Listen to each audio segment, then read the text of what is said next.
Okay, stay with me and we'll settle three little mysteries. Why Splinter Free was ever a selling point, how the Sears catalog broke hearts when it went glossy, and why colored TP just vanished one day. Also, the night a single joke emptied all the store shelves. It's 1973.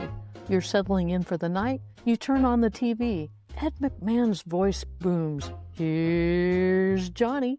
And Johnny Carson, as part of his monologue, just throws this out there. There is an acute shortage of toilet paper. But America doesn't get the joke. The next morning, people panic buy toilet paper. They're clearing shelves across the country. So the next time someone talks about the great toilet paper panic of 2020, you can tell them Johnny Carson did it first. Read it, then unread it. I took TP for granted until I got to college. That's when I had the stunning realization that the roll doesn't magically replace itself on the holder. And now that my granddaughter Belle is getting ready for college, I figured it was the perfect time to pass this crucial life wisdom along. We all lived through the great TP shortage of 2020 together, but the history of this stuff and our collective panic over not having it, it's far stranger than you think. Before 1935, toilet paper had some prickly issues that would make Belle very grateful for even the scratchiest dorm bathroom paper. But we'll get back to that. Corn cobs, mussel shells, classy and cheap. What's up, guys? Welcome back to today's video on, what's it called? Legacy Carvers. I found myself a granddaughter, didn't I? Yes, I'm right here. Belle and her generation will tell their grandkids about the empty shelves of 2020, but what about life before toilet paper? You've probably heard whispers of corn cobs, but have you heard about the Sears catalog outhouse experience? Or, and I'm not making this up, the invention of splinter-free toilet paper? You're 18, you're heading to college, Eat your nurse, Belle reporting for duty. you're going to go be a nurse for a while. Before I can start the CRNA program. It's nurse anesthetist. So you're just going to keep going to school and school and school for a long time. We're a family of overachievers. So let's figure out how Belle can be prepared. The women in my family, we like to be prepared. Let's start with my mom. Her prep tools included sales flyers and coupons. That lady knew her way around a sale. Is it Wednesday? If so, when we get home from school, don't even bother to get out of the Red Rambler because Mom will be at the door and ready to shop. And what are the TP shopping rules?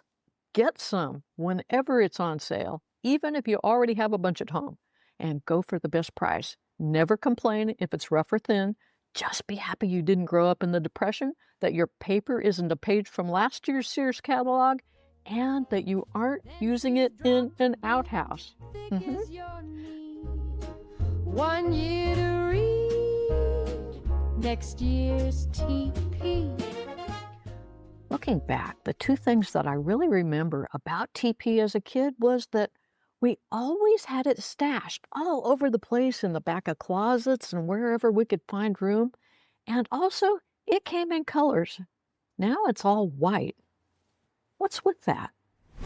Mom used newspapers to research sales prices, and Belle, she's going to use the internet to research everything from homework help to the best place for lunch in a new college town. So we fired up the computer to look at some of these new AI deep research tools. And what better topic for our tutorial than the history of TP? So I'll show you more about the deep research tool in a bit. Right now, let's see what we found. We're talking dried corn cobs with the kernels removed, thankfully, leaves, straw, mussel shells, and, okay, smooth stones. Then came newspapers. Yesterday's newspapers, you got to read it first, and the old Farmer's Almanac, which even came with a hole punched in the corner for hanging on a nail in the outhouse. Very convenient. Then, in 1888, the first Sears catalog came out, and this was a one-stop shop for everything from saddles to socks, and everybody got one. It was printed on really absorbent newsprint, and when this year's catalog came in the mail, last year's got demoted to the outhouse for reading material and other duties. So you read it, then unread it. But then came the 1930s. You've all heard of the Great Depression, but have you heard of the Great Bathroom Drama? This was a double feature. The first thing that happened was that Sears started printing its catalog on glossy paper. That's not absorbent. This had the makings of a household tragedy, but tragedy averted. In 1935, Northern Tissue started advertising splinter-free toilet paper. Let's just take a deep cleansing breath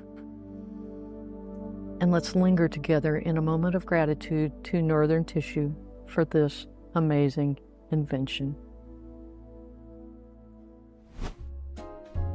Pink, blue, yellow, oh, rose hat style. The report also mentions the colored toilet paper that we used to buy, the pinks and the blues. I guess this was popular from the 50s through the 70s, and then poof, it went the way of the old Sears catalog. We don't get either of those anymore. I guess it was more expensive and apparently a lot worse for your plumbing. So the 70s saw the end of that stuff. Maybe there was a little bit after that, but not much. And in the 70s, we had that Johnny Carson fake TP shortage, and then things were kind of calm in the TP department until that fateful day in the 2020s when everybody put on masks and gloves and descended on grocery stores everywhere. But there were good things that happened that year. It's when the grandkids and I started making videos together. We were all cooped up. What else was there to do? And now?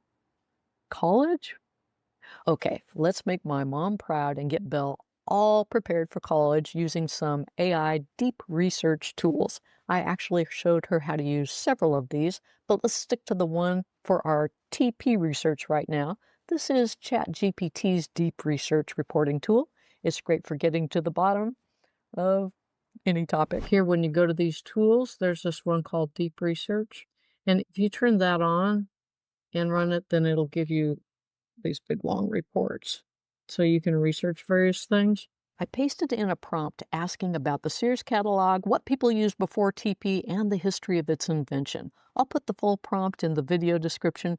These reports take a few minutes to run, and a quick public service announcement for Belle and all of you. Don't blindly trust an AI report. That would be like trusting your little brother when he claims he didn't read your diary. Always check the sources. The links are right there. Just click on them and verify the info. What did you think of me having you do all those videos back then? I was like, this is weird. This is weird. But it's grandma. Yeah, it's just a grandma thing. It's just a grandma thing. What do you think of it now? My friend Megan subscribed to your Legacy Carvers account today. Oh my goodness. So you have a new subscriber. Whatever for. Splinter free cheer, stuck in our bathrooms. You know, I don't know what I'm doing here half the time. I just turn on the camera because I'm terrified I'm going to forget these stories. And I'm even more terrified she won't know that her great-grandparents drove a red Rambler and that Sears was once a really big deal. And if that means her friends are now getting a history lesson on outhouses, well, hey, I'm cool with that. Speaking of which, do you remember how you used to sign off? Yeah, Okay. kinda. Okay, let's give it a try. This is Future Nurse Belle signing off. Don't forget to like and subscribe. Yay! What do you think? Remember, Today? like and subscribe. All right, like and subscribe. Ding! We're on our road to 100K subscribers. Gotta get a YouTube plaque. Look, here's our plaque. No, here's our plaque. Here's our YouTube plaque. 100K subscribers. That's the golden rule. All right, there we go. Let me see. Let's press. I bet if I made all my friends subscribe, you'd have all the subscribers.